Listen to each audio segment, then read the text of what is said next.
Today, President Trump and Ukraine's President Volodymyr Zelensky had a fantastic phone conversation.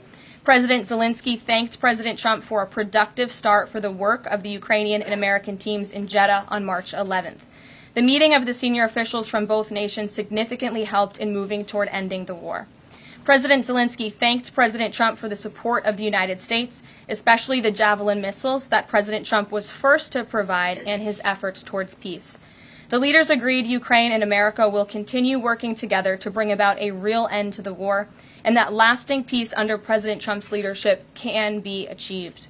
President Trump fully briefed President Zelensky on his conversation with Putin and the key issues discussed.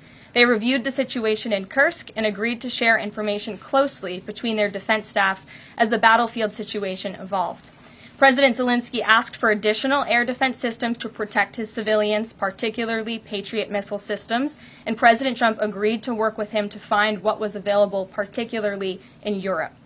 The two leaders also agreed on a partial ceasefire against energy. Technical teams will meet in Saudi Arabia in the coming days to discuss broadening the ceasefire to the Black Sea on the way to a full ceasefire. They agreed this could be the first step toward the full end of the war and ensuring security. President Zelensky was grateful for the president's leadership in this effort and reiterated his willingness to adopt a full ceasefire.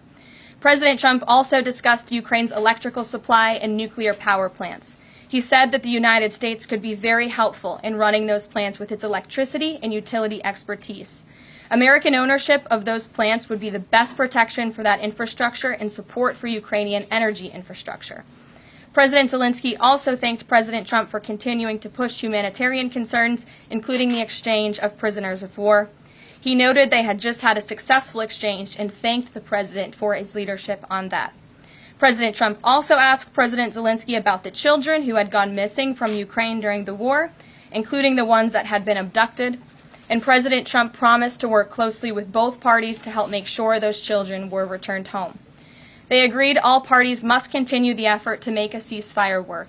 The presidents noted the positive work of their advisors and representatives, especially Secretary Rubio, National Security Advisor Mike Waltz, Special Envoy Kellogg, and others.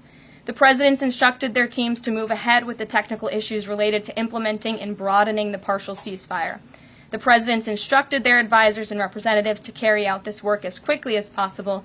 The presidents emphasized that in further meetings, the teams can agree on all necessary aspects of advancing toward lasting peace and security.